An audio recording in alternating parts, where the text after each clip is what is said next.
Hello, everyone. I'm Kamraun. And I'm Billy. Welcome to the HorseFrog podcast, home of soliciting sponsorships from malt liquor companies in the zero-gravity bakery in space.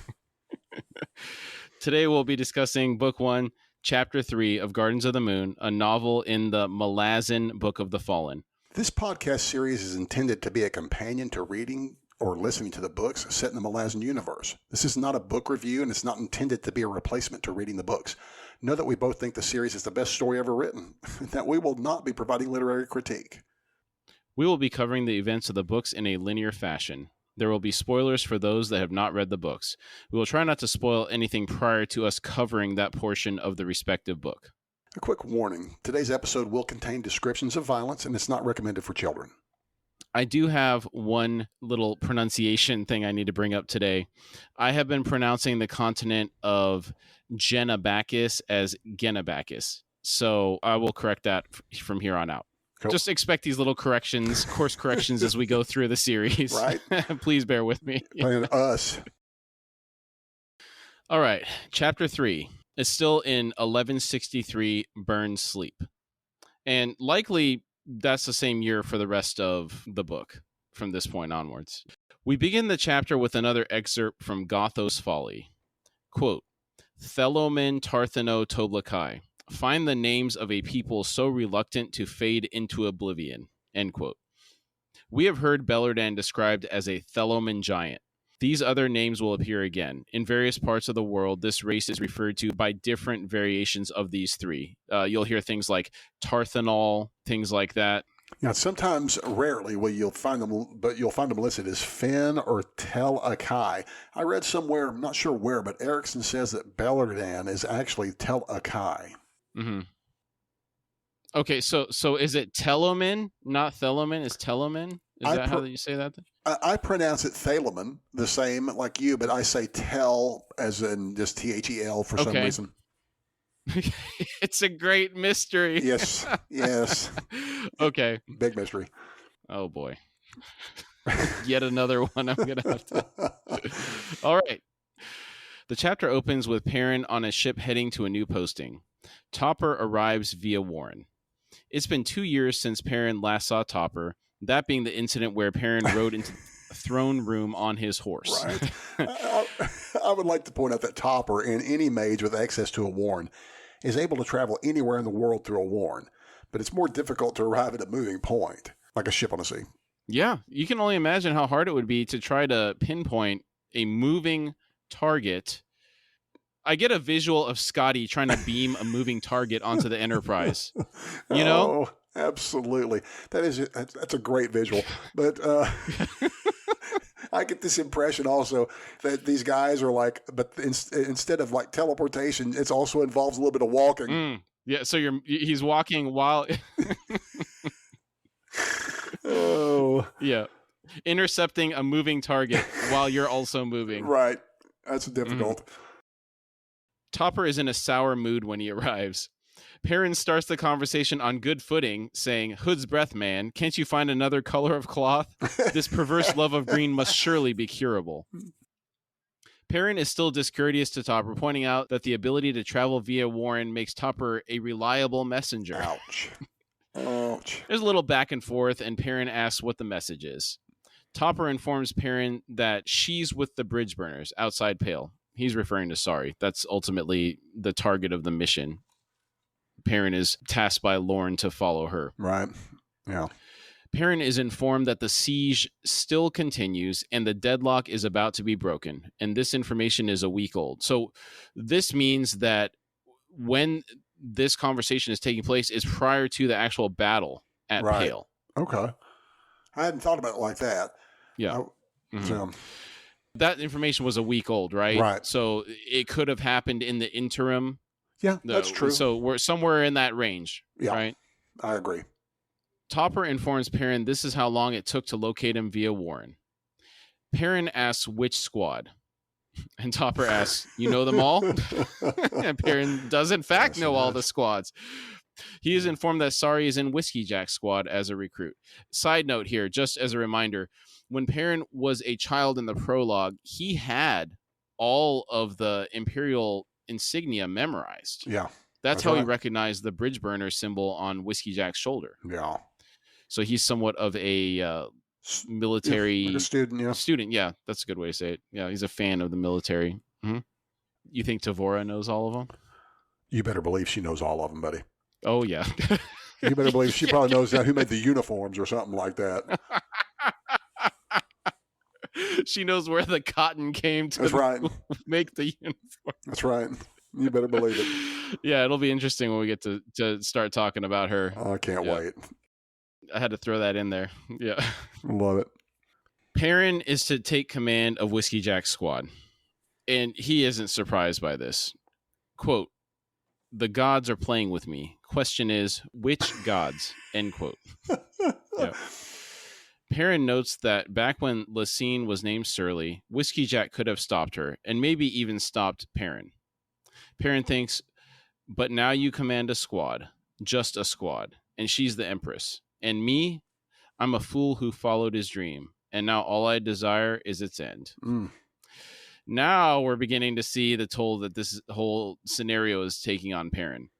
He's not the young, hungry, enthusiastic youth we began with. Well, we sure did brush a lot of that stuff off of him when he was on the trail of the destruction that the hounds left. Mm-hmm.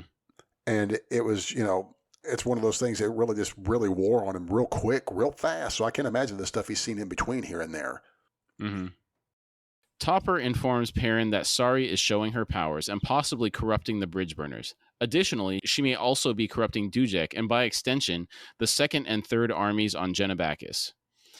This adds a new layer I hadn't considered in regards to the motivation to kill the bridge burners and decimate the second army. If the adjunct believes all these people have been corrupted by a god or some other ascendant, then their motivations make a bit more sense. It does. The army in particular is such a large resource to sacrifice, though. Boy, yeah, when you state it like that, but it does make a different kind of sense. But yeah, that's a huge sacrifice to pay on that. Mm-hmm. When Perrin is notified that Dujek may be corrupted, he says, "You can't be serious. Besides, my concern is with the recruit.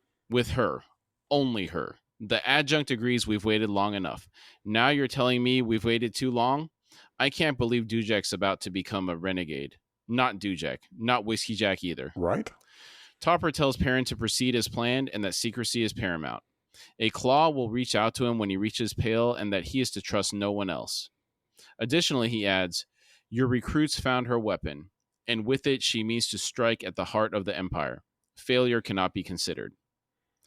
Perrin thinks to himself that if this situation is truly this bad, why doesn't Lysine send in a hand of claw assassins? And side note, a hand makes 5, if I remember correctly. Yes, I think that is correct. Mm-hmm. Topper points out that a god is using the recruit and won't die easily, and that the plan for dealing with her has required adjustments. Expansion, in fact. Additional threats must be taken care of.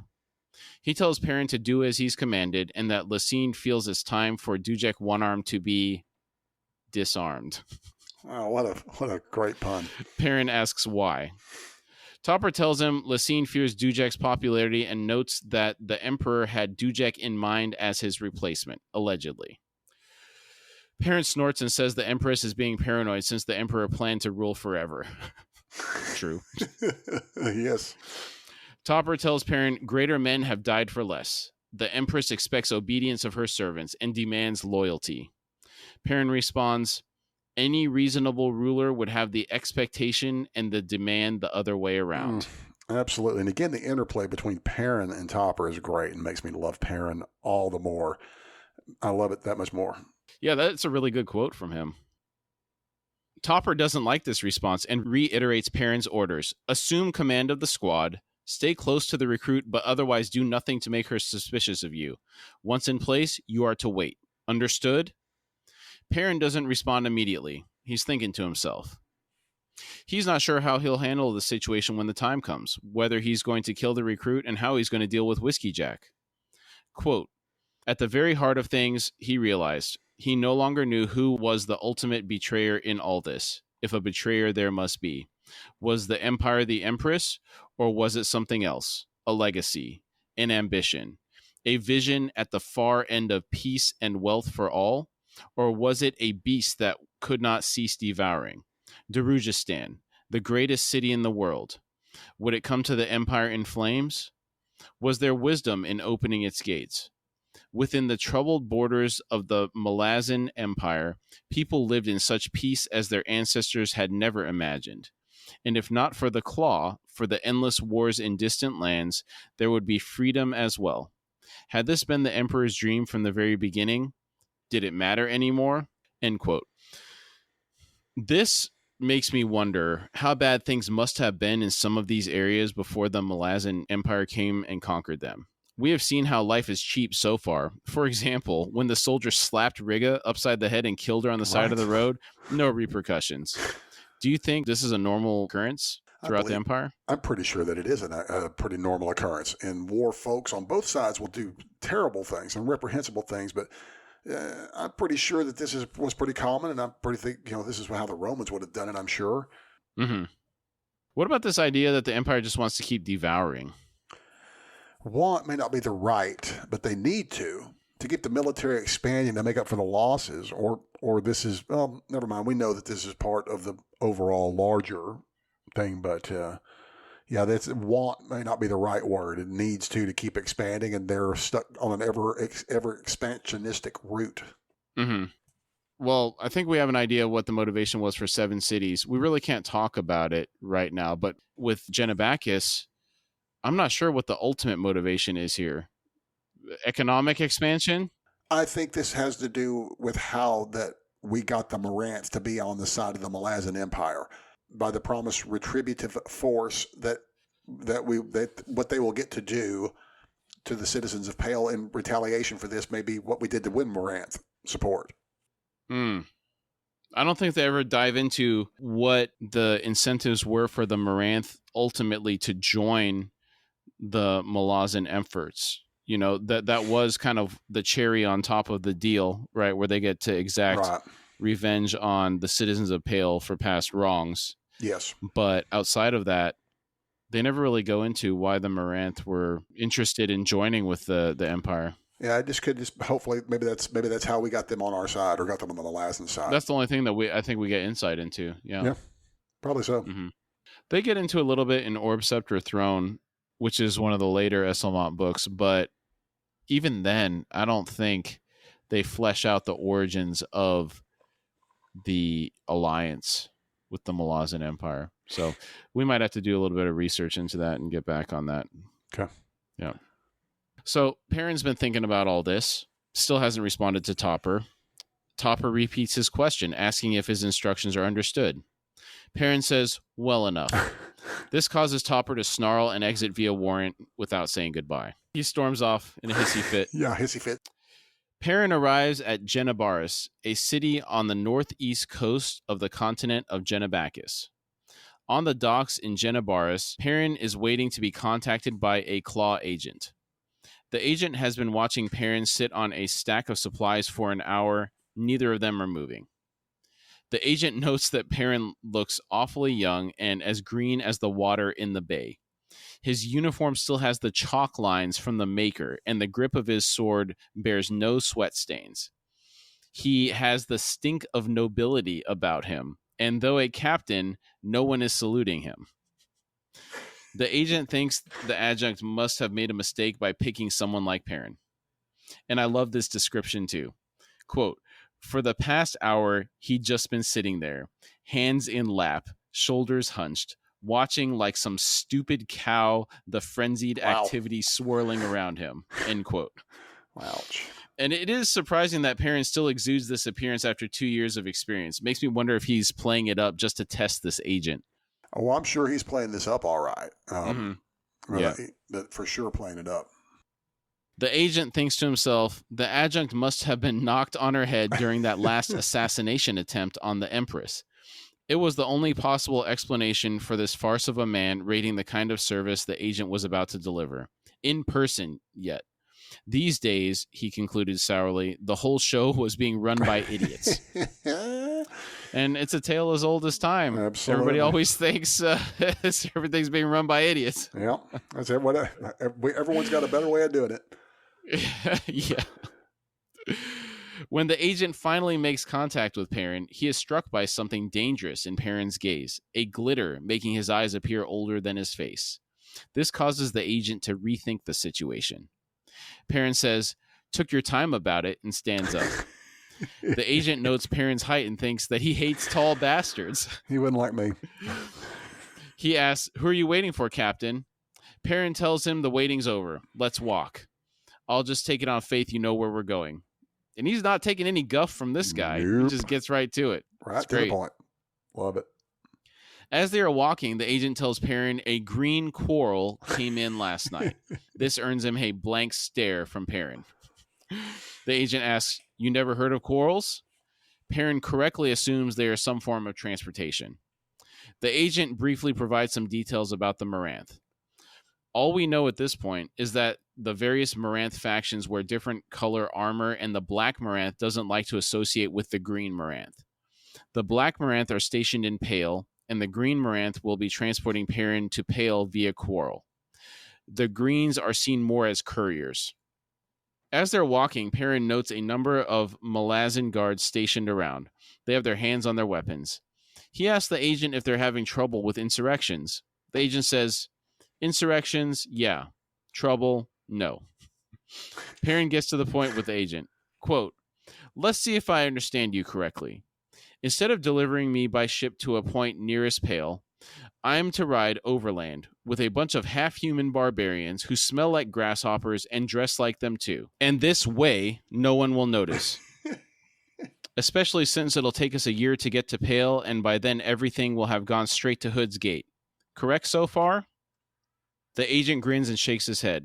He's beginning to lower his guard against Perrin. The agent says, "You said overland?" "Well, yes, Captain. Way overland. Quarrels, you see, they fly. They got wings. 4, in fact. And you can see right through every one of them. And if you're of a mind, you can poke your finger through one of those wings. Only don't do it when you're a quarter mile up, right?" When the agent tells Perrin he'll be riding a flying beast high in the air, Perrin loses the color in his face. And that's got to be quite the shock. Absolutely, especially when no one or most no one seems to know about these things, and Perrin seems to be fairly well informed. Mm-hmm. Yeah. On that point, Perrin mutters, "So much for intelligence reports." The agent's grin widens, and he says, "We see them before you do. Life's on a need to know." The Claw agent, as much as he hates nobility, appreciates the fact that Perrin is a straight shooter. We get the impression that the nobility are extremely arrogant, and the noble-bred officers doubly so. Yeah, absolutely. Can you imagine the sense of entitlement and superiority some of these people would have? Shocking, I'm sure. The ego would be intense. All right, so quarrels have been mentioned. Let's kind of give a little description of them. They're basically a giant dragonfly. Effectively, they're a flying transport that is fast. Genebaris is 1,000 leagues or 3,000 miles from Pale. So this is going to be quite the trip for Perrin. Yes, I can only imagine the gut-wrenching. The mention of quarrels takes us back to the note that I made earlier in Book 1, Chapter 2, regarding the Moranth Alliance transforming the capabilities of the Malazan military campaign on Genebakis. Think of the gains in efficiency the Malazans gained by having transport increase in speed to this degree. Oh, yeah. And another quick aside, Whiskey Jack also gave orders to Kalam to pass on instructions to Fiddler to resupply with the Moranth before they set out for their mission to Darujistan. We'll see exactly what that entails later. Oh, I love it. They get so excited by that stuff. Yeah, because quarrels are not the only thing the Moranth brought the Malazan military. Right? Malazan military, by the way. We are taken back to Pale. Tattersail is approached by a young Marine and is informed there is a problem. The problem is Bellardan Skullcrusher. He has gathered the pieces of Nightchill's body and put them in a bag. Oh, gosh, it's nasty. We have a giant, literally, holding a bag with brown stains on it, swarming with flies, and containing a decomposing body in it.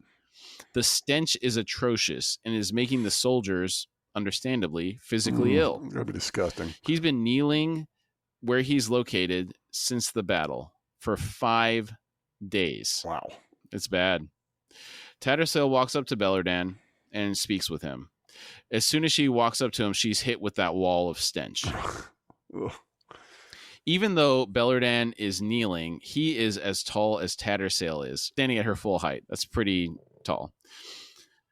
When he acknowledges Tattersail and smiles, the burn marks on his face crack and display red fissures. That's an image that sticks with me. Oh, absolutely. And Bellerdan is someone we don't get to know enough of either. He's so beat down with sadness at this point, and yet he is so kind to Tattersail. Mm-hmm. Yeah, I mean, the way he treats her, yeah, he definitely respects her, right? And they have history together. Right?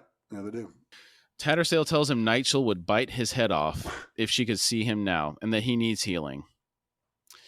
He says, quote, "I choose this, Tattersail. The scars without are the scars within," end quote. What a line that is. Absolutely. That's tough. Yeah, that's one of those ones that sticks with you. Absolutely.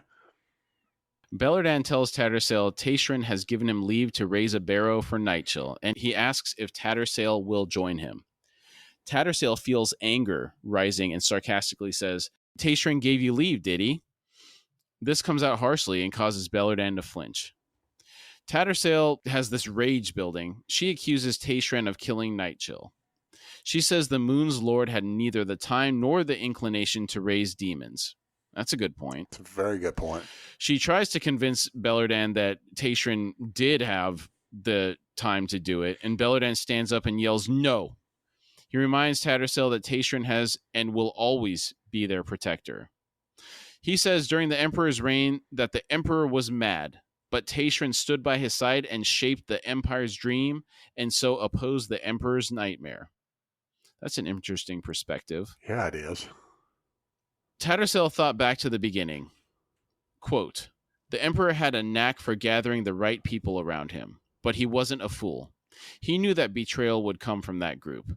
What made us the right people was our power. I remember, Bellerdan. The Emperor is gone, but the power is still here." End quote. Bellerdan tells her the Emperor was insane. Otherwise, he would have protected himself better. Right. Tattersail thinks to herself that Bellerdan has a point. The Emperor wasn't a fool, so what had happened? She apologizes to Bellerdan, saying the High Mage has summoned her. She says that her and Bellerdan must speak again and asks if they will. He nods and says, "As you wish," and goes on to tell her he's leaving soon to raise Nightshell's barrow out on the Reeve Plain. Tattersail convinces Bellerdan to let her cast a sealing spell on Nightshell's remains to help seal the decay and stench from affecting the Marines and other people. And that will, of course, be very crucial later in this book, but we'll talk about that when we cross that or when we come to that. Yeah. Mm-hmm. We cut to Kalam, Quick Ben, and Whiskey Jack, where they are meeting on the hill where Hairlock was soul shifted into the marionette. Kalam says he's checked with old contacts. It seems the suspicion that someone wants them dead is correct. Kalam thinks someone in the court or possibly the nobility. They also talk about the fact that they have a new captain. This quote from Kalam puts a lot in context. Quote, "And now we've got some new captain from Unta eager to get our throats cut. 4 captains in the last 3 years. Not one worth his weight in salt." End quote. It's not looking good for Perrin, is it? Nope. 4 captains in 3 years. Yeah, when you've passed the 1 a year mark, it's kind of bad. Quick Ben chimes in saying, "You heard the plan. Come on, Whiskey Jack." That man slid straight out of the palace and into our laps on a stream of... Whiskey Jack tells him to be quiet. He's thinking. Kalam and Quick Ben exchange glances. Whiskey Jack is watching the remnants of the 5th and 6th armies go into Pale. They have been battered and almost broken by Caladan Brood and the Crimson Guard in Black Dog Forest to the north. The only force intact are the Moranth. Quote, "They seem determined to field only the black regiments, using the green for lifts and drops, and where in Hood's name was the gold he'd been hearing so much about. Damn those unhuman bastards anyway. Pale's gutters ran red from their hour of retribution. Once the burial shifts were through, there'd be a few more hills outside the city's walls. Big ones." End quote. This concept of burying the dead in these massive barrows outside the city's walls left an impression on me, and I believe this is referenced several times throughout the book. Yes. It pops up a couple times. You can kind of get an idea that there's some past history depending on how many barrows there are that are already there. Right. Yeah, Right. absolutely.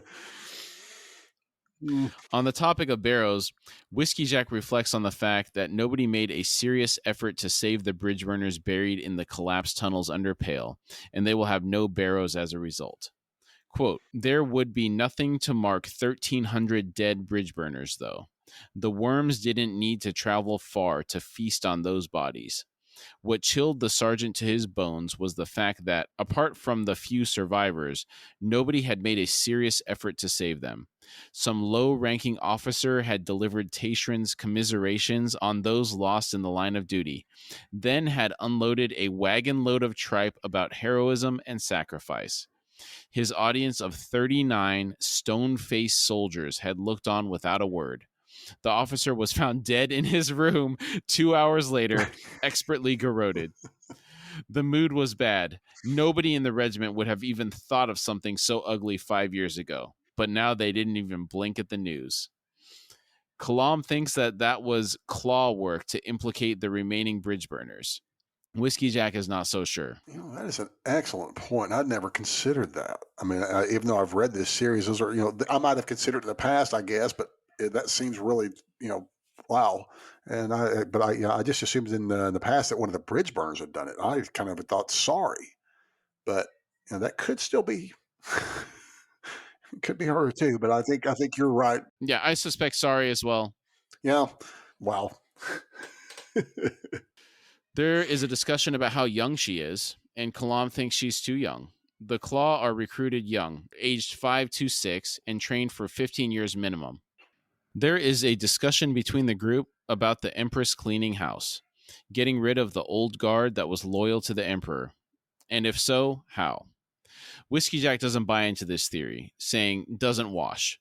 We're all dying off anyway. We don't need Lassine's help. Apart from Dujek, there's not a man in this army here who even knows the Emperor's name, and nobody'd give a damn in any case. He's dead. Long live the Empress. Kalam and Quick Ben are teaming up in this conversation, building on each other's arguments, and Whiskey Jack picks up on it, telling them they sound a little too rehearsed.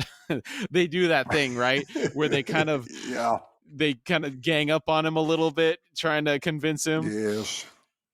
I love it. Whiskey Jack begins to guess Quick Ben's plan for how he will handle someone big and nasty like Tashrin if his investigation with Hairlock leads them there. His suspicion is Quick Ben will find someone stronger and make a deal with them. If they're quick enough, the bridge burners will come out smelling like roses. This causes Kalam to snort in amusement. Quick Ben brings up a point of back in 7 cities. Whiskey Jack says, back in the 7 cities is back in the 7 cities. Hood knows. I led the company chasing you across the desert. Remember? I know how you work, Quick. And I know you're damn good at this. But I also recall that you were the only one of your cabal to come out alive back then. And this time, Quick Ben seems a little hurt by this. And there is some pretty significant info in that little paragraph right there. So kind of commit that to memory. Yeah, that was a big info drop. Yeah, we're gonna get back into that at a later time. Yes, I do look forward to that. Ben and Kalam, my faves. Mm-hmm. They're all faves, dude. I'm sorry. It's hard to pick. Yeah, I know it. But Kalam is just so cool, man. He is. Some of the most epic stuff that happens when he's involved, in my opinion. I know what you're thinking about, dude. It's isn't it Deadhouse? Isn't it Deadhouse Gates where he powers through all those dudes? There's a number of occasions that I'm thinking of, but right. There's some examples in this book, even yes, when they're in Darujhistan. Yeah. We'll get there. Yeah. Oh yeah, dude. Yeah, excited. Whiskey Jack agrees to Quick Ben's plan and informs them to pull Tattersail all the way in with their plan. Kalam asks, what are they going to do about Sorry? This causes Whiskey Jack to pause. There is a question within that question that's being unsaid. Whiskey Jack thinks Quick Ben is the brains of the squad and Kalam is the killer. Both of them make him uneasy with their single-minded devotion to their respective talents. Ultimately, Whiskey Jack tells them to leave Sorry alone for now. Kalam and Quick Ben grin at each other behind Whiskey Jack's back. Whiskey Jack finishes by telling them not to get cocky. Their grins fade. They see Fiddler and Sari riding out to meet them. There's a little scene after the conversation is over that is one of the reasons I love the way Erikson writes these characters. Oh, I know it. Kalam is climbing into his saddle. His roan mare turns her head and snaps at him, and he growls at her in return. A moment later, the two longtime companions settle down in their mutual mistrust. And Whiskey Jack is looking on in amusement. It's so good, man. Just those little things like that. Yeah. It makes it so real. There's a number of times that the ill-tempered horses are mentioned throughout the books. Ooh, Horseface. Isn't a Horseface in here? No, I don't think it's in this first book. Oh, no, you remember that guy? I know what you're talking about. Oh, yeah, okay. Whiskey Jack is only amused for a moment as he begins to think of their next mission. The squad doesn't know all the details, and he does, and he doesn't want to complicate the situation any further. We cut to Tattersail meeting with Taishran. They are standing on a turret looking beyond the walls of Pale. He mutters, "Bridge burners." Tattersail recognizes Whiskey Jack's squad coming down the hill. She recognizes four of them and notes the fifth rider is a short, wiry man with Sapper written all over him. This is Fiddler. I think I will retract my statement. I think Fiddler is probably my most beloved character overall. Okay. I mean, I like him a lot, too. A lot. You know, it's just something about Kalam. Just he's so awesome. Fiddler, you know, it's like he gets me like with the heart, but Kalam is just like a badass. So like I just if I was gonna be anybody in these books, it would be either him or Karsa, probably. You know, it's Karsa. I would go through that. It's Karsa, baby. Yeah. We'll get there. We'll get there. I'm excited. Taishran says Whiskey Jack squad and reveals that he knows Tattersail met up with the bridge burners after the disastrous outcome of the Battle of Pale. He doesn't push the issue of her meeting them, though. Taishran wants Tattersail to do a Fatid reading for him.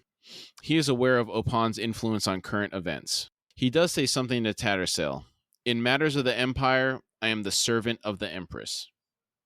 I believe he's trying to justify some of what has happened to Tattersail. Perhaps he suspects how much she blames him for the events that took place during the battle. You know, it's so hard to tell, and Taishran is another one of those characters that's shrouded in mystery, and I think we learn more about Rake in this series than we ever do about Taishran. Yeah, realistically, you don't get any visibility into him as a character unless you read the Esselmont books. They don't really flesh him out in the core series that much. Yeah, and I got through some of that stuff with him where there was some interesting stuff where he just, you know, with those Esselmont books where he recovered his memory finally. Yeah. They definitely paint him in a different light than we see him here. Oh, yeah. Mm-hmm. Yeah, big time. Yeah. More human. Yes. Tattersail tells him, perhaps I should take my complaints to her then. Taishran says, I take that as sarcastic. She asks, you do? He stiffly says, I do. And be thankful for it, woman. He's a bit touchy. Yeah. Just a touch. Yeah.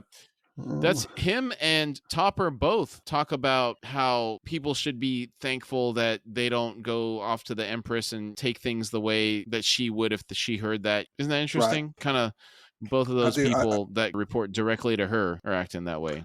Yeah, they would. I get it. I get it.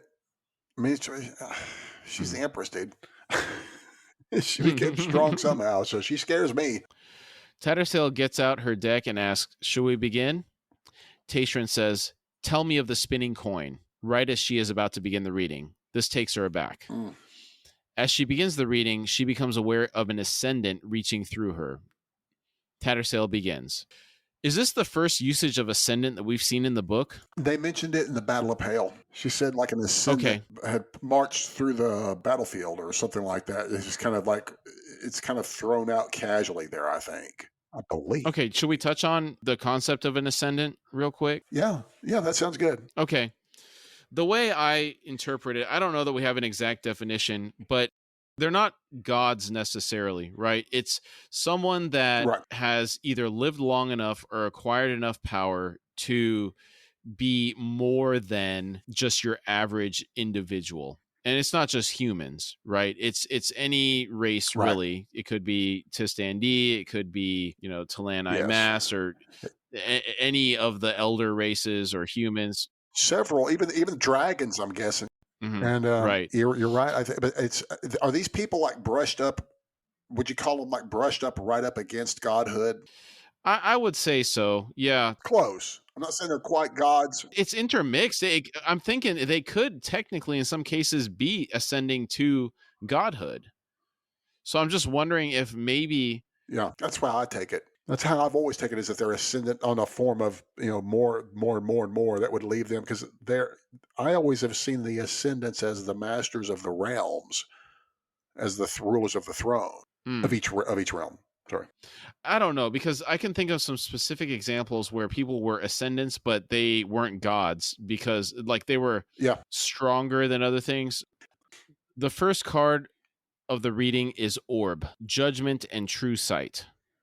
And what do you think that means? I always assumed that Orb represented the Empire. Okay, Judgment and True Sight. Yeah, and I don't Judgment. Yeah, and I don't know. I don't know why I think of Orb with Empire. I think it's just because of that one title of the book, of Esselmont. Orb, Scepter, Throne. I'm just gonna it's always it's Orb, Scepter, Throne, but that's the symbol for the Malazan universe, isn't it? Or for the Empire? I don't think so, because that's all dealing with Darujhistan. Is the clawed hand holding the orb? Oh, because I thought the symbol was the claw holding the orb. That was mentioned when they were by that gate, when they were about to punch through to where he jumped his horse into the Empress's throne room. I don't know. I don't know either. The thing that throws me out is the card means Judgment and True Sight, so I don't know. Yeah. I'm trying to think of any characters or anybody that would mean that right now, so maybe it's just kind of obscure. Yeah. The second card in the reading is Virgin High House Death. Scarred and blindfolded with blood on her hands. The blood on her hands is not her own, the crime not its own. The cloth against her eyes is wet. Tattersail hears the horses of the squad beneath her as she reveals the card. She realizes this is sorry. Now, what do you think the significance of the wet cloth is? Is it just blood? Her hands are covered in blood. Her hands are covered in blood. Yeah, I don't know, dude. I'm telling you, I was always the worst I don't understand some of the symbolism and things like that. I don't get. I mean, I think, of course, it seems that sorry is being used, but we know this. Yeah. Maybe it's something to do with Riga. Oh, that could very well be, because there's a lot of stuff that goes on with all the. I don't know. Good question. Okay. Third card is Assassin, High House Shadow. This indicates the Rope, who is the patron of assassins. Tattersail thinks she hears the howling of hounds for a moment. The fourth card is Opon. Lady's head is high, lord's low. This indicates good luck. Tattersail tells Tashrin the coin spins on. The fifth card is Crown, wisdom and justice, since it is upright. Around it, a fair city's walls, lit by flames of gas, blue and green. She realizes this represents Darujhistan. The Ascendant withdraws, and that is as far as Tattersail can take it. Tashrin reveals he hasn't been able to get that far. He says, I'm impressed with your source, though not pleased with its message. He knows the spinning coin is the jester's humor in this shaping. Even now I feel we are being misled. He also mentions that Death's virgin is likely a deceit. Tattersail is impressed with Tashrin's perception of the reading. Tattersail actually enjoys conversing with an equal and is a little torn. She thinks, it's always better when hatred and outrage stay pure, uncompromised. To this point, she has been viewing him as an enemy, seeing this side of him. Do you think a little of this has diminished now that she's kind of seeing him more humanized? Oh, yeah, that definitely humanizes Tashrin way more in her eyes. Yeah. And this concept kind of makes me think of people hating other people without ever actually stopping to try to talk to them and actually see their humanity or their perspective. Right?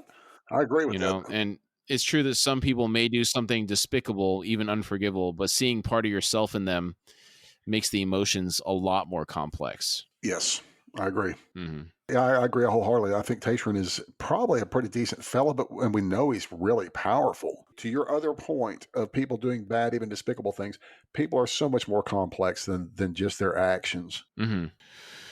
Tatron is actually thankful for her reading and startles her when he asks her for her thoughts. She weighs whether or not she should tell him anything and comes to the conclusion that it may rattle him more than he already is. Now, this whole paragraph has a glut of information. Also, the following details about Shadow are really important. Quote, Yes. deception is the patron assassin's forte. I sense nothing of his presumed master, Shadow Throne himself. Makes me suspect the rope is here on his own. Beware the assassin, High Mage. If anything, his games are even more subtle than Shadow Throne's. And while Opan plays their own version, it remains the same game, and that game is being played out in our world. The Twins of Luck have no control in Shadow's realm, and Shadow is a warren known for slipping its boundaries, for breaking the rules. End quote. I think this is the first time in the series that Shadow Throne and the rope are tied to the realm of Shadow. I think that's correct. Yeah. Also, Shadow Throne and Amunis are the same person, as are Cotillion and the rope. Thus, we know that these two are the individuals that set things in motion when they unleashed the hounds against the Empire in Itko Khan 2 years ago. We can also infer that when the girl asks where those two came from on that road, and Cotillion told her the other side, he was referring to the Warren of Shadow, and that is why Shadow Throne giggled. Agreed. This also does suggest some autonomy on the part of the rope. He may have separate motivations than Shadow Throne. I think this is true. Rope doesn't take orders from him, as far as I can tell. I mean, I think that they just seem to be joined in their revenge plot. But I think he will, if need be, do, of course, what Shadow Throne tells him. But I don't recall Shadow Throne ever commanding Cotillion / the rope to do anything. Yeah, I think they're just so in alignment with each other that their goals are generally going in the same direction, and they're like bros for life. Yeah, that's not very good way of putting it. Yeah, like, it's not very eloquent, but you know what I mean. Like, Jay and Silent Bob, they really hetero stick together. Yeah, basically, like they stick together. You know. Well, yeah, absolutely. One thing that interests me in this reading, though, now that we've established that the players are Shadow, why is Sari the Virgin of High House Death? Oh, my goodness. What does Death have to do with this? I mean, she's absolutely taking lives, don't get me wrong, but I mean, what does Hood have to do with this? I don't know. Is it that Hood just profits off something like this happening because he's just devouring souls wholesale? I don't know, but I'll tell you this, it's really confusing because I would expect her to be involved with Shadow. Is this a Garden of the Moonism that we've heard about? It's a possibility. Yeah. Because there's several things like the ascendant reaching through the readings, those kind of things that those fell away, chaining words, those just fell away. No, maybe that was just one of those incidentals. No, the ascendants do stick around in terms of kind of guiding things, right? Visions and right. I guess they do that, but I don't recall them ever using that phrase of, an ascendant reaching through to guide my reading, because there's a lot of more Deck of Dragon stuff way deeper in the series. There's a ton of Deck of Dragon stuff. And correct. And that's, I don't recall that being mentioned. Okay. Tatron tells her, the birth of that bastard realm has ever troubled me. And this is in reference to the Shadow Realm. Right. To which Tattersall responds, it is young yet. Its final shaping is still centuries away, and it may never happen. Recall other new houses that ended up dying a quick death. Tatron thinks Shadow stinks of too much power.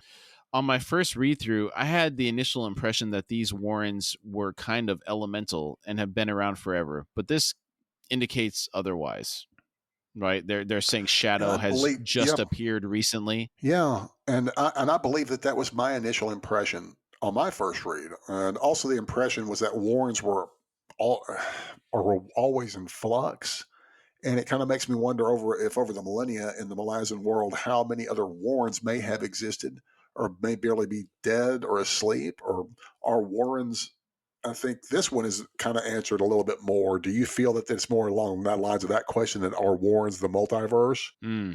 I don't Is think it I'd too go that much? far. Yeah, I don't Yeah. think it's Okay. another dimension that mirrors our dimension. Some of them seem to be, though. Like the Warren were the demon fishermen that appear. They're not demons at all. They're just that folks of that region, just kind of demonic looking. But it's just the average Joe Blow of the Fisher Village. Remember those guys? Yeah, but those, so that they live in that realm, but that realm is not Right. an alternate version of our Oh. reality. When I think multiverse, I think a copy of our reality that is slightly different, Okay. right? Oh, I guess that's one way to look at it. Is that the right way to interpret that? I think you're probably right that that would be more correct, that the multiverse is interpreted as variants upon a variant, but the other variants could also be, these type of things, just where a world and where everything is fire, a world where everything is light, a world where everything is dark. So I don't really know. Okay, and then on the topic of warrens, remember that there are different levels to these warrens. The elder ones, they're more chaotic, and then the newer ones are more refined. That's true. That's true. Also, here it is stated that new warrens are referred to as new houses, likely due to the relationship between the Deca dragons and the warrens. Right. That's what I think too. Tayshran says, "My gratitude is worth something, I hope. In any case, sorceress, you have it." She wonders if he would be magnanimous if he knew she wasn't telling him everything. During the reading, they had heard the sound of horses when she had laid down the Virgin of Death card, at the same time that Whiskey Jack's squad, including Sari, was passing under them while entering the city. The spinning coin had wobbled in that instant. The connection between the Virgin and Shadow bothered Opan. After Tayshran leaves, Tattersail tells a soldier to pass a message to Whiskey Jack. As she is talking to this soldier, she asks him why he and the other soldiers are standing around, to which he replies, they are waiting to be issued weapons. She assures him that if he performs this task for her, she will make sure he gets weapons that are not tinny like the other soldiers. Ugh, nice. She sees the bright look in his eyes and feels regret. Likely he would be dead in a couple of months. She thinks to herself that the Empire had many crimes staining its banner, but this was the worst. The message that she gives the lad to pass on. The fat lady with the spells wants to talk. The boy blanches when he hears it, and she makes him repeat it, which he does in a deadpan tone. And this made me crack up. It makes me think of a teenager talking to their dad after he had a really good dad joke. Right. Absolutely. And this whole exchange really shows why the soldiers like her so much. None of the haughty and arrogant behavior you would expect from somebody capable of wielding the power that she does. And I'm like you, Cloud Frog. I love how the people in this story are so real. Most of the bridge burners are a rough-looking bunch. Scarred up, missing teeth, real people. Not a bunch of beautiful people. I mean, there's pretty ones in here, but, not a bunch of beautiful people. Yeah. Yeah, some of them are beautiful, but they're real. Yes. Very, very real. A little too real. Back to Perrin arriving in Pale. This scene of Pale recovering from the battle has some interesting imagery. In particular, the pieces of moon spawn that litter the ground outside the city. I imagine this rock is in contrast to the natural rocks in the area, likely some type of normal gray stone color, right? And that's moon spawn's all black, I believe. Yeah. The wagons that are piled with bodies, flocks of crows swarming them. They're leaving the city, taking them to massive barrows in the fields surrounding the city. Think how big they must be to hold the roughly 10,000 casualties of the Second Army, but also the citizens of Pale that were slaughtered by the Black Moranth during their hour of retribution. Yeah, we have an exact number of that, and but not including the other casualties that would have fallen with the chunks of those huge chunks of rocks falling into the city on fire. It says 18,739 people were killed by the Moranth alone for that 1 hour. It's interesting that they kept count of how many. There's a reason for that. Mhm. It's how many Moranth have been killed by people in Pale. So Oh, I forgot that. Oh, man. It's crazy. it's retributive. Okay, we'll come back to that whenever Right. we get there. Perrin has become aware of some of what happened at the Battle of Pale. The rumors he has heard, there were 5 dead mages, 2 of them high mages. The second losses enough to fire speculation that it would be merged with the 5th and 6th armies to form a new regiment. Moonspawn retreated south, drifting and leaning to one side. Most of all, the bridge burners were gone. Some stories said killed to a man, others a few squads remained. Perrin has been with the Moranth for days, and they hardly speak. So he is frustrated upon arrival, wanting to know the full extent of what has happened, because all of his information is out of date. A new Claw agent comes to meet Perrin in Pale. He thinks to himself how difficult it is dealing with the Claw since they are always so smug, and with the exception of the one that greeted him at the dock in Genebaris, don't seem to like him that much. Also of note, he thinks that it's been a long time since he could call anyone a friend. 2 years, in fact. And that's got to be tough. His whole world has been thrown in upheaval with the events that began in It-Kokon, all the new experiences he's had, and doing it all alone with no companions. I can't imagine how hard that would be to do by yourself. I mean, at least in the military, you're supposed to take comfort from your, comrades in boot camp or, people that you may go with or even in a new company. He doesn't seem to have any of that. Yeah. Upon seeing this Claw, Perrin takes an involuntary step back. Half of the Claw's face is burned off. This Claw is different. Most don't talk a lot. This one is a lot more talkative. Another character I really like a lot. I don't know if I'd call him my favorite. He goes through a lot of stuff. Yes. Perrin immediately asks if it's true that the bridge burners have been killed, and the Claw confirms roughly 5 squads are left, about 40 people. He tells Perrin they can talk while they ride the horses. Perrin notes the saddle on his horse is 7 Cities style, and this leads him to another interesting observation.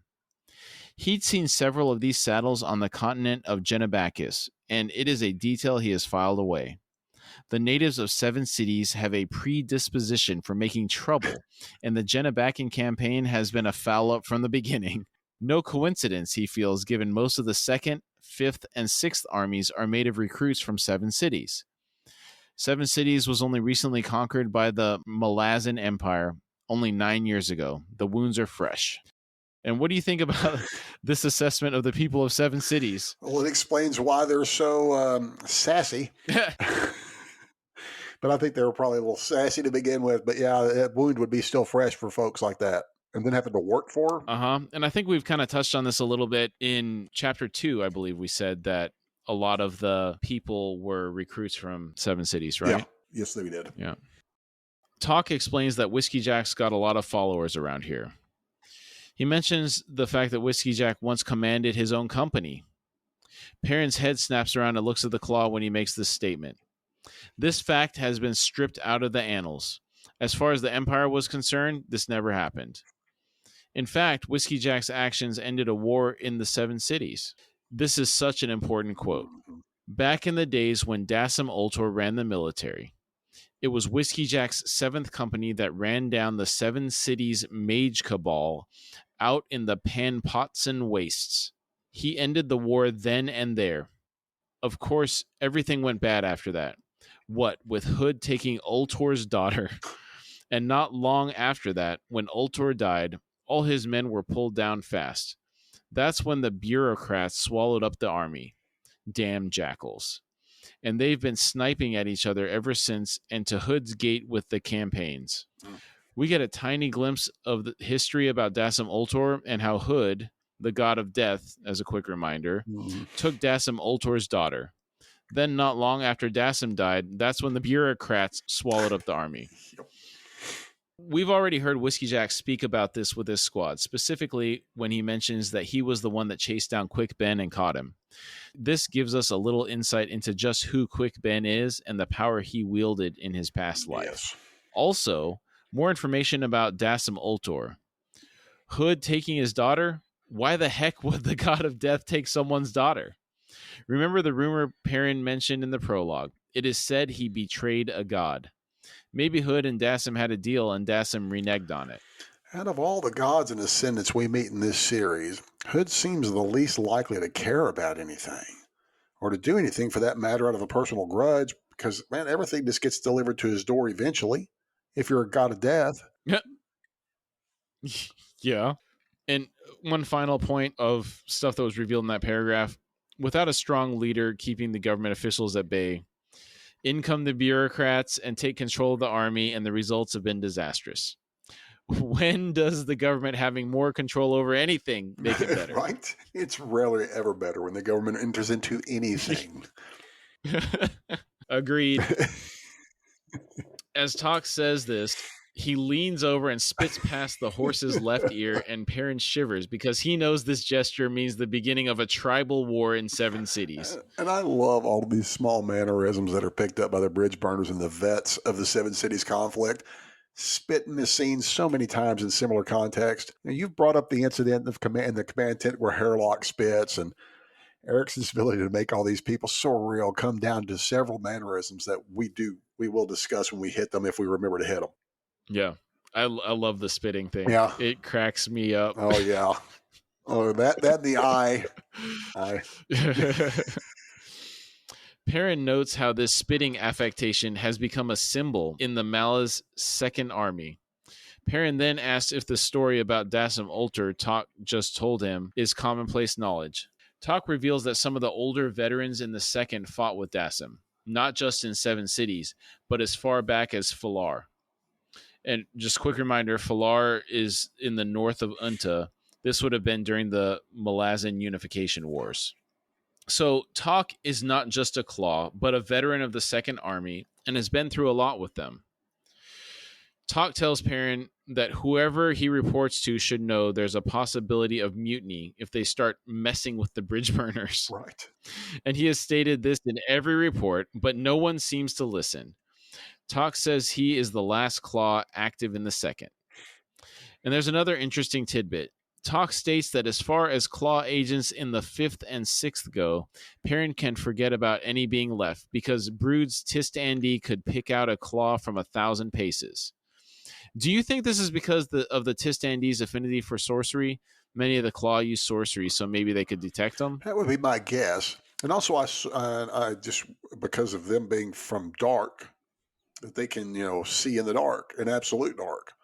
So there's no darkness on a mortal plane that they wouldn't be able to see through. So I would think that would be kind of hard to prepare when you're in the pitch black place and there's a Tist-Andi that's kind of standing right there. Yeah, that's a good point. Also in this exchange, Tok reveals his own Clawmaster was garroted 2 days ago. You think that was Sorry doing that? Yeah, is that the guy that was delivering the quote unquote sorry for your loss speech to the bridge burners? Very possible. Yeah, I don't think they specifically call it out, but yeah, that likely makes sense. So then that would, because him being the Clawmaster, yeah, that would make sense. Because Tayshrin sent the official, and Tayshrin is running the Claw locally. Yeah, and that would explain why we think Sorry would take care of business. Mm-hmm. Yeah. As Tok delivers Perrin to Pale, he asks Perrin, "You deliver your mission details as captain of the 9th Squad. They either laugh in your face or stick a knife in your eye. It's even betting what they'll do." How's that for straight shooting? Yeah, doesn't get much straighter than that, does it? No. Tok tells Perrin, "One more thing. Just a bone I'll throw you in case Opan's smiling on you. Tayshrin is running things here, and Dujak's not happy considering what happened with Moonspawn." Tok also says Dujak's soldiers will follow him anywhere.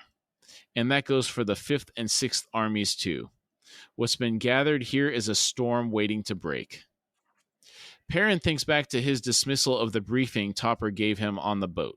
His initial thought was this was simply the Empress's paranoia, but now that he has confirmation this is truly a possible insurrection, he thinks that he doesn't want to get involved and just wants to finish his task. Is the possibility of insurrection from Dujak even real, or a smokescreen to kill the bridge burners? I think the army is unhappy. Dujak is loyal. Yes. In my opinion. Yes. People want him to do an insurrection because they think he would probably be a better ruler than Laseen. Agreed. Ultimately. Yeah, I don't think Dujak has any intention of actually acting on anything like this. No, I don't think so at all. I'm like you. Talk also mentions to Perrin that Tayshrin just watched them arrive through the gates of Pale and asks if Tayshrin knows him. Perrin says no, but silently adds he hopes not. Yeah. Perrin feels overwhelmed at the chaos that is going on in the city and begins to wonder if he should start measuring his life in minutes since he is taking command of a squad that has had 4 captains in 3 years. The army may be going into an insurrection led by its finest commander, and the High Mage seems to be carving out a large place for himself in the world. Well, and that's a fair assessment and a good reason to be overwhelmed. Absolutely great reason to be overwhelmed. Yeah. Talk slaps Perrin on the back and tells him not to feel out of his depth. Everyone there is out of their depth. Some know it, some don't. I think that's a very truthful and one of the most honest statements I've ever heard. Yeah. Talk is really, just the way he comes across in this conversation, really endearing character. Yeah, very much. Just really cool guy from the beginning. Yeah, straight. He tells Perrin how to locate the bridge burners. Talk knows that he believes that Perrin is here to do some good. He tells Perrin if he gets into trouble to get word to him, and finally gives Perrin his full name, Talk the Younger. Perrin thanks him, and Talk pretends not to hear. This makes Perrin smile and get in character as a captain of the military. Again, with the way Erikson writes these characters, that whole interaction right there was awesome. Oh, I know it. And like I've already said, it's just all this small stuff that really makes these folks real. Mm-hmm. Perrin wonders at the person he has become in the past couple of years, being shaped by the adjunct. Through his experiences and the things he is being asked to do, his brash, honest nature has been slowly changed to one demanding deception. He knows he's being used by Lorne and has become used to it. He doesn't think that young men will ever return to him, and he's not sure he even cares anymore. Perrin walks into the barracks, and there is a lone wounded Marine there. Now, this entire interaction is awesome. So much so, I'd like to review it in detail. I'm so taken in by these bridge burner scenes. Their personalities come through so well in the conversation. Oh, I know it. I love it and bring it. I love hearing these interactions. Yeah. This is the stuff that I love in these books. Yes. The Marines, all of them, just amazing. Yes. Perrin asks the Marine, Corporal, is it? She responds, yeah, what? He says, I take it that the chain of command has thoroughly disintegrated around here. She says, probably. You looking for somebody or what? He says, I'm looking for the 9th squad, Corporal. She asks, why? They in trouble again? He asks, are you the average bridge burner, Corporal? She says, all the average ones are dead. He asks, who's your commander? She lets him know it's Ansi and that he is at a local inn losing his shirt to Hedge. He asks, what's your name, Corporal? She responds, Picker. What's yours?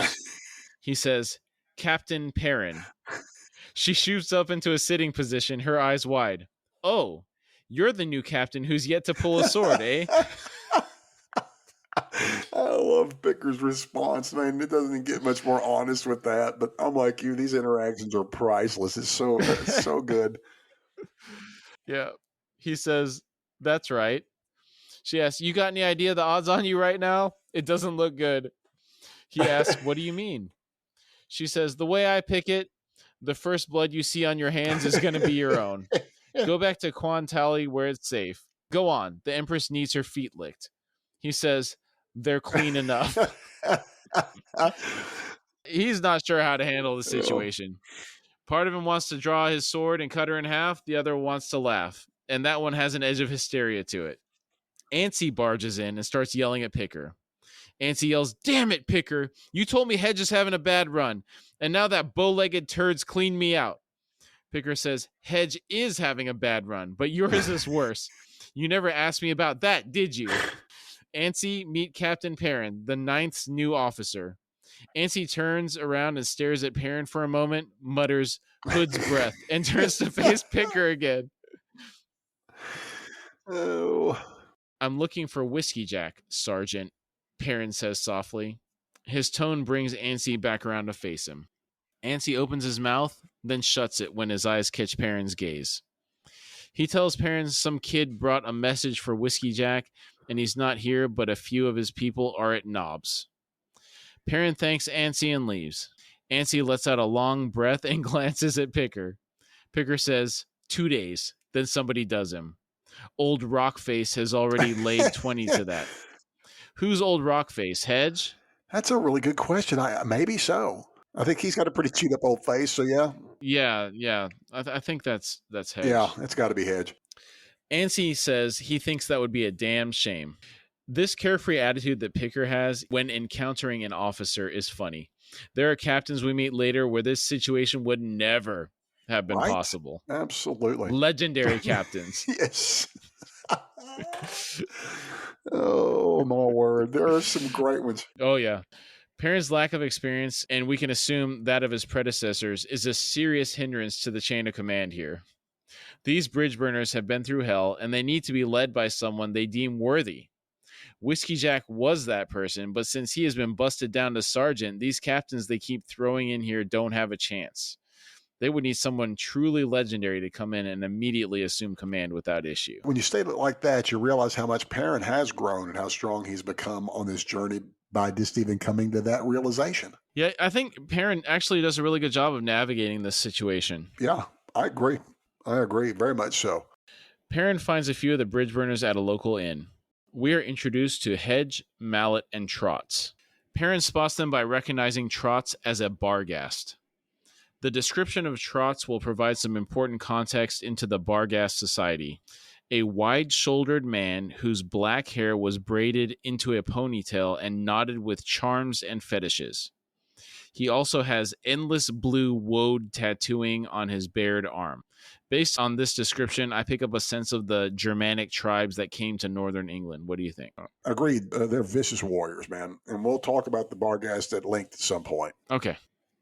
Trots is dealing the cards for a game and is counting slowly in a monotone voice as the rest of the card players are cursing him constantly. It has no effect on him. As Perrin walks to the table, his cloak gets covered in sour ale and bitter wine, painting quite a rowdy crowd in the tavern. There is a lot of great dialogue as Perrin meets some of his squad. Absolutely. Perrin asks Mallet what the average life expectancy for an officer in the Bridge Burners is. Hedge asks, before or after moon spawn?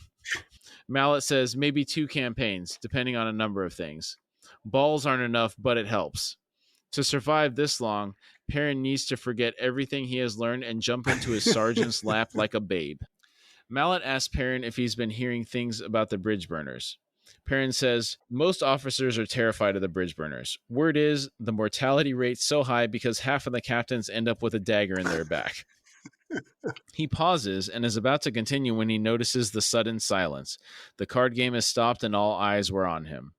He goes on. And from what I've seen so far, I'm likely to believe that rumor. But I'll tell you something, all of you. If I die with a knife in my back, it'd better be because I earned it. Otherwise, I will be severely disappointed. I love how he just seems to immediately game their trust. And what a great line. It's certainly not something you'd expect like a haughty noble to say. Absolutely. You're right. He has become, man, he's become one of the guys real quick with that line. Beautifully said. As Perrin is leaving, he tells Hedge to tell the sergeant Perrin will be in the barracks and that he wants to speak with him.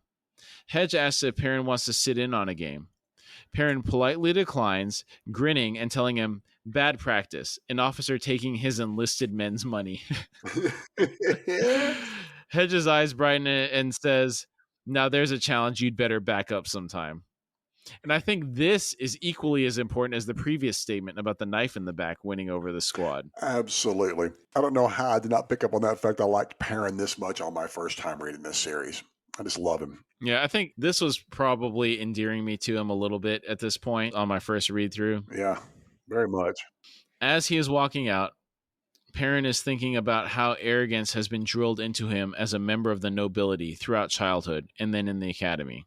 Now that arrogance was cowering in the corner of his mind, overtaken by a sense of insignificance. Perrin leaves the inn. As he walks the streets, he can see the signs that Pale is a city in decline and is struck by how the local gentry still try to maintain the appearance of finery and pomp, but their props look tired and worn. But I'm curious if this strikes a chord into him just because he's from a noble family and seeing these people pretend like nothing has changed. Yeah, likely just his exposure to what to look for as a noble, being in those circles, Yeah. he can evaluate kind of the state of that stuff better than just your average person, I would say. Yeah, I agree. Perrin hears a noise, and as he turns around, he sees an unknown assailant approaching him quickly. He cries out, reaching for his sword, and sees knives in the assailant's hands. He tries to block a feint and gets stabbed in the chest and in the side. His mouth is filled with blood. He careens off a wall and slides down to the ground. He gets shanked less than 2 hours, as Picker has suspected. Right? I mean, she said 2 days, right? Yeah. But 2 hours. 2 hours. Yeah. But Did she say 2 days or 2 hours? What was it? I think it was 2 days. I thought maybe it was 2 hours, but but he has an excuse because we know who did it. So I mean, 2 days, she said. 2 days. Yeah. So Yeah. but because we know who this is, it's like, dude, nobody's going to be capable of escaping this fellow's wrath. As he lays dying in the street or alley, he hears the sound of something small and metallic skittering across a surface. Going back to that last statement real quick about escaping, the fact that he managed to get a feint in, it's kind of impressive on Perrin's part. No. He tried to block a feint. Oh, okay. But that was coming in. Oh, okay. And then the feint caused him. Yeah. That metallic skittering across a surface, that's the spinning coin. Mm-hmm. Perrin hears two voices talking. One has a thin Dalhanese accent. Perrin recognizes the accent from listening to his father dealing with a Dalhanese trader when he was a child. Quick side note, the plains of Dalhan are in central Kwantali. Some memorable characters come from there. Yeah, they do. Crazy characters. One of the people sounds like a girl or a child with an Itko-Kanese accent. He knows this to be the voice of his killer. The other voice says something or someone has entered our warren, uninvited. My hounds hunt. The other voice says, I don't believe in coincidences. It is revealed that the second voice, not the child, belongs to Eminus/Shadow Throne. They talk about a plan that was set in motion 2 years ago, and to remember that their target is Lysine, and the collapse of the empire she rules but never earned. It is revealed that the girl is Cotillion/the Rope. Shadow Throne asks if Perrin is the man that Lorne sent to find Cotillion. Cotillion says yes, and killing Perrin may draw her into the fray. Shadow Throne wants to know if this is desirable. The conversation fades. As Perrin fades to black, he hears the sound of a spinning coin. And that is how chapter 3 ends. Yeah. Good chapter. Oh, yeah. Originally, I thought relatively short, not a lot of content, but it turned out there's a lot of detail in there that we could dig into. Yeah. Kind of fleshed it out a little bit. Yeah, there is. In terms of standout moments, I particularly enjoyed the way Perrin is still getting under Topper's skin Right. every chance he gets. Absolutely. I agree. Yeah. I love that stuff. Perrin winning over the Claw agent at the dock, loved it. Yes. That was great. Yeah, for an exposition-heavy chapter, it's real memorable just because these are the chapters that build these characters in our minds as real people. And yeah, I'm like you. I agree with all of your standout moments. It's the whole chapter, really. Yeah. The intro to Talk the Younger was good. Yeah. That talk in particular, the way Talk is presented is great. Yeah, agreed. The entire scene with the bridge burners. Yeah, that was the icing on the cake for this chapter. Whether it's Picker and Antsy. Yeah. Oh, yeah. And then Perrin talking to them in the... Oh, yeah. What was it? Was it in? Oh, the trash talk, yeah. It's great. It's fantastic. Mm-hmm. But then, of course, him getting killed is so iconic because it's so important. It's like, here we are introduced to this young man and we're following him. It's like, whoops, I'm sorry. Here you go. You're dead. Yeah, shanked 2 seconds after he gets there. What? I was going like, what? So, yeah. Oh, but yeah, great. Pretty major character getting shanked already. Yeah, great. I love it. Great episode. Mm-hmm. Good episode. Yeah. Cool. Yeah, good job tonight. Any final thoughts? No, I really enjoyed the episode. I love the chapters. I'm so happy that we're finally digging into the meat because the Battle of Pale is fantastic, but this is when you start to get to meet the people that make the world so much more real again. And great chapter, great start. Yeah, love the Marines being introduced. Absolutely, it's great. Yeah. Yeah. All right, everybody. Thanks for listening. We'll see you next week. Great episode, people. Thanks. We thank you all for joining us today. Again, we really like to thank you for taking the time to be with us, and we've had a really great time talking about the topic today. If you would like to support our show, you can find us at horsefrogproductions.com, where you can find our Patreon link. Depending on the platform you're listening from, it may also be in the episode description. And if you'd like to contact us through email, it's at contact@horsefrogproductions.com.